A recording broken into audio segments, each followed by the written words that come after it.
What if the most powerful being in the entire Marvel universe wasn't a god, a mutant, or even a villain, but a child? What if the fate of every reality, every world that's ever existed, comes down to one boy who never asked to be a god, a boy who might be the only thing standing between creation and oblivion? And what if that boy is Franklin Richards? Welcome to the theory that may change how you see the upcoming Avengers Doomsday forever. Because what if the real secret behind Doomsday isn't about Kang, or the multiverse collapsing, or even Doom seizing power again, but about a single impossible child whose imagination is the universe itself? This isn't just another power-scaling breakdown or comic callback. This is a story that's been hidden in plain sight across decades of Marvel history, a story that begins with a family, tears through gods, and ends with one truth. Franklin Richards is the beginning and the end. Franklin Richards was born into the most extraordinary family in the Marvel Universe, the son of Reed Richards, the smartest man alive, and Susan Storm, the Invisible Woman. His birth wasn't just a miracle, it was an anomaly. No child of science should have been this powerful. No human should have been born with the potential to create universes. But from the moment Franklin took his first breath, reality itself shivered. At first, no one understood what that meant. Reed thought it was an energy anomaly. Doom called it an omen. The Watcher simply looked and said nothing. Because the truth was, Franklin wasn't just a child. He was a spark of the same cosmic force that forged existence itself. The moment Franklin imagined something, it became. Entire worlds blossomed out of his daydreams. Galaxies spun from his childhood sketches. What other being studied, harnessed, or stole, Franklin was. But imagine that kind of power inside a child, a boy who loved Saturday morning cartoons and dreamed of new worlds when he was lonely. A child who, when scared, could accidentally erase an entire timeline. The very definition of innocence carrying the weight of eternity. And here's where it gets darker. Because if Franklin represents creation, then the universe must maintain balance. Creation always invites destruction. Light calls for shadow.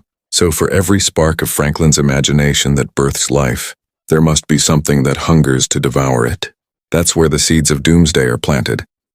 Before we talk about Avengers Doomsday, we have to understand the ancient balance that the multiverse runs on, the same balance that's broken when Franklin begins to evolve.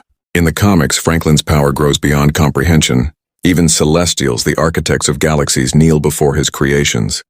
When the multiverse was collapsing during Secret Wars, when worlds were colliding in the phenomenon known as incursions, every universe ended, except the one rebuilt by Dr. Doom using the fragments of dying realities. But what most people forget is that Doom didn't do it alone. He used Franklin Richards. After the multiverse burned, Doom stole the Beyonders' power and shaped a patchwork world, Battle World. But it was Franklin who reimagined reality, who rebuilt every detail, every fragment of lost existence. Doom might have called himself God Emperor, but Franklin was the heart of creation. And when that world finally shattered again, when Reed Richards reclaimed the power of the Beyonders, he didn't rebuild the multiverse alone. It was Franklin's imagination that reignited infinity. Together, father and son breathed life back into everything. That's why Secret Wars 2015 isn't just a story about Doom and Reed's rivalry. It's about legacy, about creation and destruction dancing through generations. And in Avengers Doomsday, those same forces are about to collide once more. Fast forward to the MCU's timeline. The multiverse has already started to crumble. Incursions are happening everywhere. Kang's time war fractured reality, and he who remains warned that the sacred timeline was the only thing keeping everything stable. But Loki's rebellion, Sylvie's choice, and the death of he who remains shattered that order. Now multiple timelines bleed into each other. Universes overlap, and somewhere, beyond the veil of collapsing realities, a new consciousness awakens. Not a god, not a conqueror, but a child, dreaming. The MCU has teased cosmic beings and multiversal entities, the one above all, eternity, infinity, the living tribunal, but they've never shown us creation itself, the living embodiment of imagination, and that's where Franklin Richards fits in. He's not just another mutant or another superhero child. He's the final counterweight to the multiversal collapse, and here's where things start to connect. In Avengers Doomsday, the rumored premise revolves around the final incursion, the ultimate collision of universes. Earth 616, the main MCU, and another reality, possibly one ruled by Dr. Doom or Kang's dynasty, will face annihilation. The Avengers, splintered and broken, will be forced into an impossible choice: destroy one universe to save another, or lose both. But what if the only being capable of restoring those universes is Franklin Richards? What if the boy who once rebuilt? Creation in the comics is the key to rebuilding the MCU's fractured multiverse. Imagine this: after the events of Fantastic Four 2025, Reed Richards discovers that his son has latent cosmic abilities far beyond anything he can understand.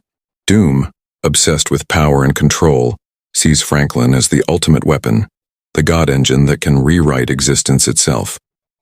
But Kang, especially if he survives through variants or echoes, views Franklin differently, not as a weapon, but as a threat.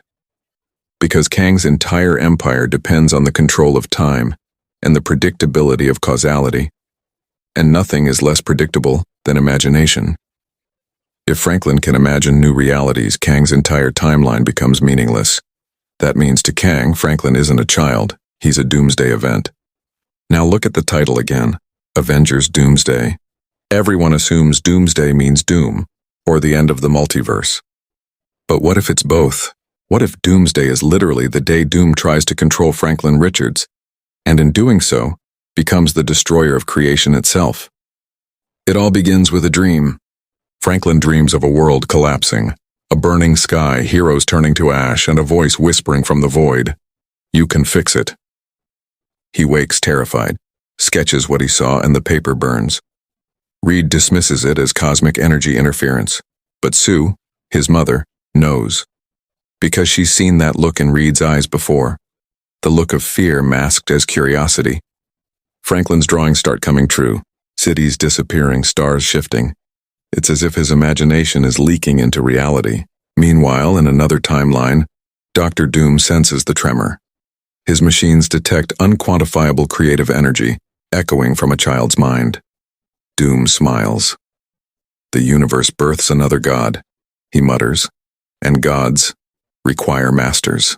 Elsewhere, Kang, monitoring the collapsing timeline, sees a pattern he can't control: fractals of energy forming around one signature.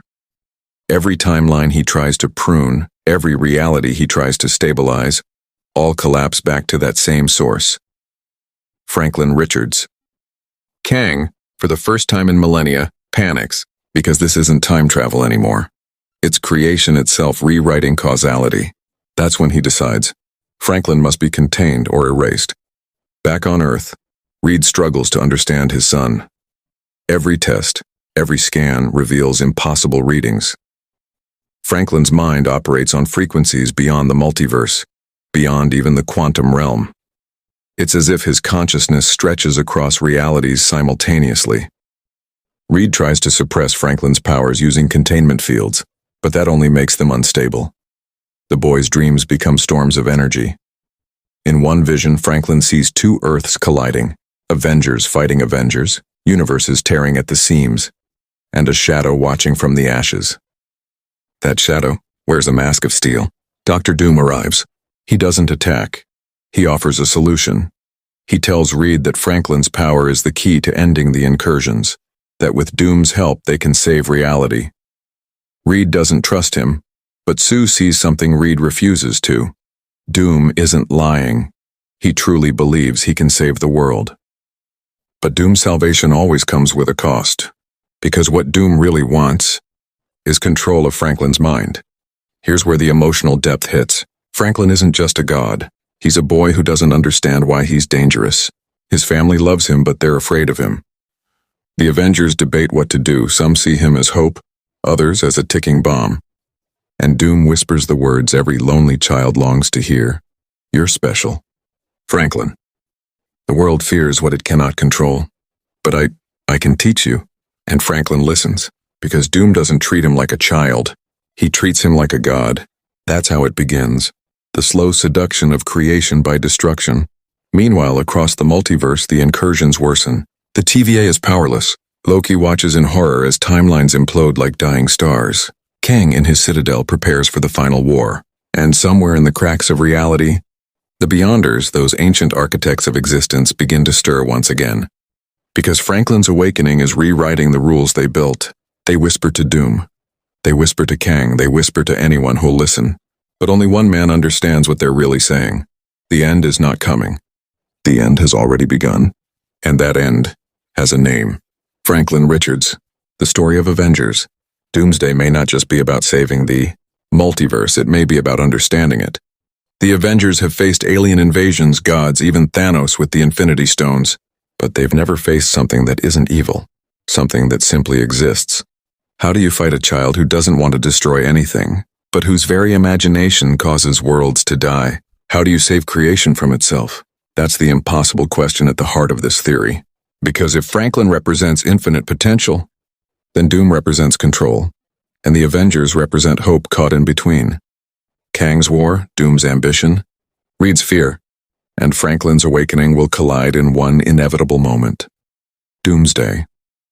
And when that moment comes, the question won't be who wins, it'll be who defines reality. And that's where we'll pause for now.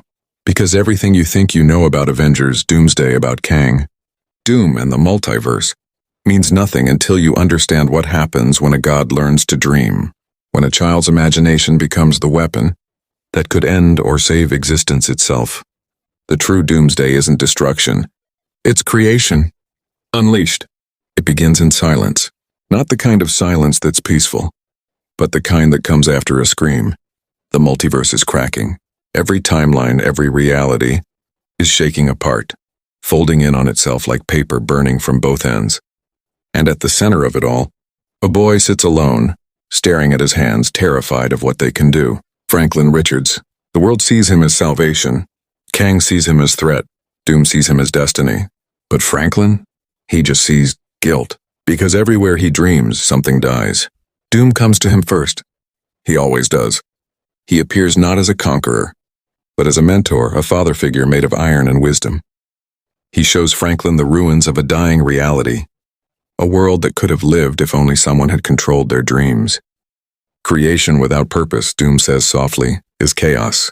Franklin listens, because he wants purpose. He wants to understand why he exists, why his imagination can birth worlds but also unmake them.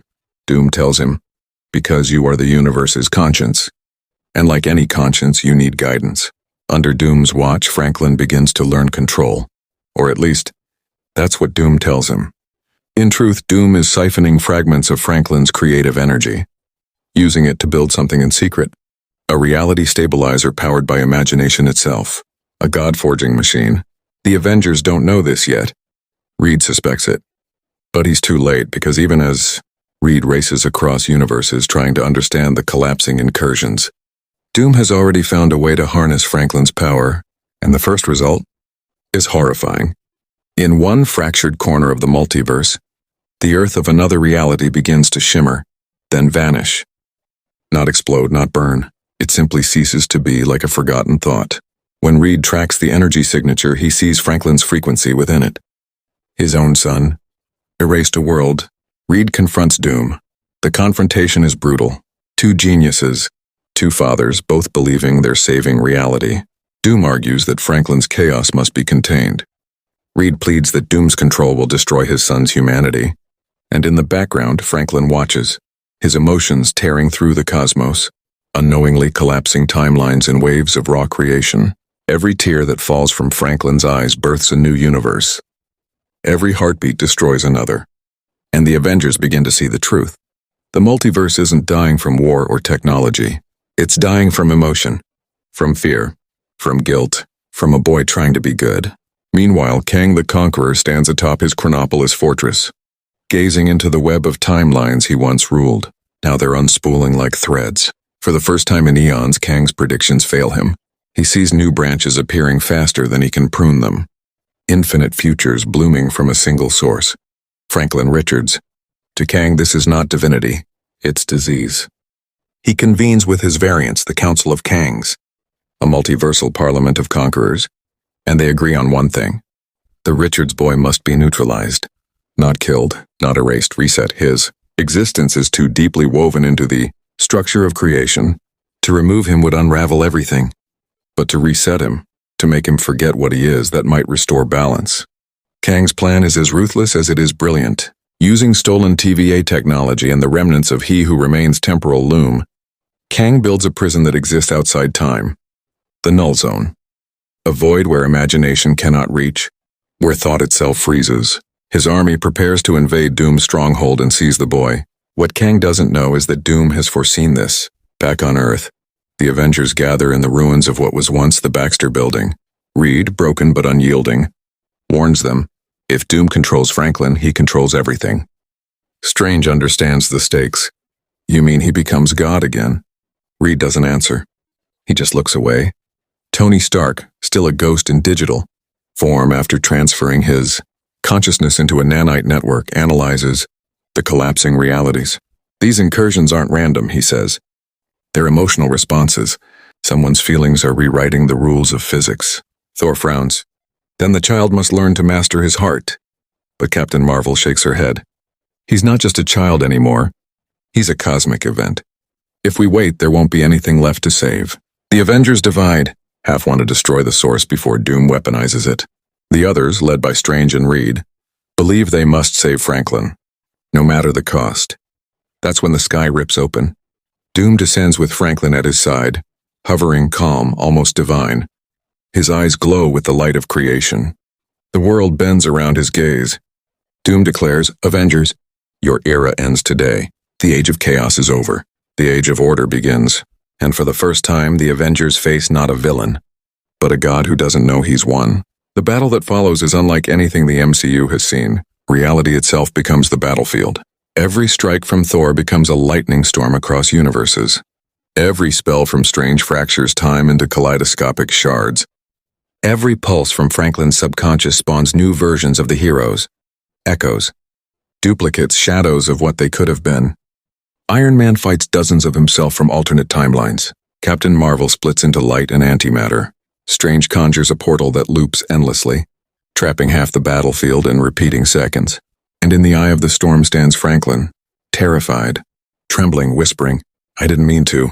Doom places a hand on his shoulder. Don't apologize for power, my son. Wield it. The words hit like thunder. Franklin's hesitation vanishes. Energy flares. Universes burn. In that instant, the Avengers understand. Doom has turned creation into a weapon. But not everyone fights. Sue Storm stands before her son, shields raised, begging him to stop. Franklin, look at me. This isn't you. For a moment, he hesitates. Her voice cuts through the chaos. The light dims. And then Doom whispers one final word. Imagine. Franklin's eyes widen. He imagines peace. He imagines silence. The Avengers vanish. Not dead, just imagined away. They cease to exist in Franklin's new reality. A place of endless calm, where nothing hurts because nothing happens. Doom stands at the center of this blank world victorious. He believes he has saved the multiverse from destruction. He believes he has finally brought peace. But peace built on imagination is still illusion. Inside this false paradise, Franklin lives in comfort. Doom tells him he saved everyone, that the war is over, that the Avengers are resting somewhere safe. But deep down, Franklin senses something missing. Dreams begin to haunt him again, faces he can't remember, names he can't recall. A man of metal, a sorcerer with a haunted gaze, a woman with eyes like stars calling his name. Franklin, the voice echoes. It's not Doom. It's not his father. It's something older, something watching, in his dreams. Franklin finds himself standing in a vast void, the space between universes. There, three towering figures appear, the Beyonders. They tell him the truth. They tell him that his peace is a prison, that Doom used his power to rewrite existence, trapping every living soul in stasis to prevent the multiverse from collapsing. Franklin's paradise is actually the final timeline. Frozen, unchanging, artificial, and the only way to restore life is to imagine again. But to do that, Franklin must confront the one truth he's been avoiding. He is not human. He is the source. Meanwhile, outside the frozen timeline, a few remnants of the Avengers survive, protected by Strange's last spell, suspended in a pocket dimension. Time doesn't move there. They awaken years, maybe eons later, unsure how long they've been gone. Strange senses the stillness. We're trapped in a dream, he says. A dream powered by a child. Reed realizes what happened. Doom didn't kill them, he erased them from the story. And if Doom controls the story, there's only one way to fight back. Rewrite it. That's when Reed makes the most desperate choice of his life. He reaches into the heart of his memories, into the bond he shared with his son, and begins to speak, not with words, but with thought. Franklin. Remember. And across infinity the boy stirs. The moment Franklin remembers, the illusion fractures. Cracks spread across Doom's perfect world. Oceans freeze mid-wave. Skies shatter like glass. Doom realizes what's happening. No, he snarls, trying to channel more of Franklin's power. But Franklin steps back, eyes blazing with both sorrow and fury. You said you wanted peace, he says quietly. But all you wanted was control. Doom's armor splits with energy. I gave you order. Without me, there is only chaos. Franklin looks at him, really looks, and for the first time, he sees Doom not as a god or a monster, but as a man afraid of the unknown. Maybe chaos is just another word for freedom, Franklin says. And with that, he dreams again. The frozen world ignites. Time resumes. The Avengers return. Reality reshapes. But something else returns too, Kang. Because in restoring freedom, Franklin reopens the multiverse. And Kang has been waiting for that moment. Through the rift between realities, Kang's armies pour in. Thousands of variants. Timelines collapsing into one another. A storm of war unlike anything seen before. Doom, beaten but alive, looks upon the carnage and laughs bitterly. You see, boy? Creation invites destruction. Franklin nods. Then maybe both have to exist together. Reed, reunited with his son at last, warns him, if you fight this war, you could burn yourself out. You've never used your power at full scale. You might destroy everything. Franklin looks at the endless armies, at the chaos born of his own awakening, and says softly, maybe that's the point. And with that, he steps forward. Kang sees him coming and smiles. At last, he says, a god worth conquering. But Franklin shakes his head. You can't conquer imagination. Kang raises his weapon. Franklin closes his eyes. And when he opens them again, every version of Kang, past, present, future, freezes. Their armor cracks. Their timelines unravel. Kang tries to move, to speak, to control time itself, but Franklin simply whispers no, and time obeys. Kang falls into silence, erased from his own chronology. But as Kang fades, the multiverse begins to collapse faster. The power needed to erase a being that exists in all timelines, simultaneously, is too much even for Franklin. The foundation of reality screams. Doom warns him, you'll kill us all. Reed shouts, Franklin, stop!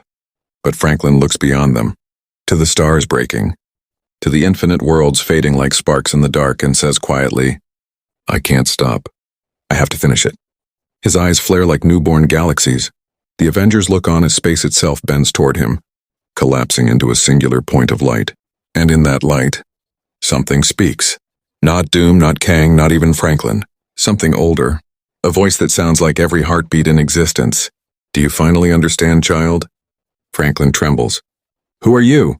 The voice replies, I am what you will become. The one above all. The universe holds its breath. Even Doom kneels. Franklin's mind stretches across eternity.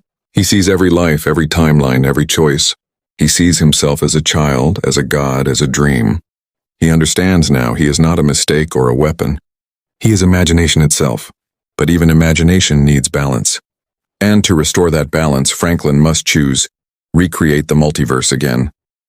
Or let it end. That's where we leave this part.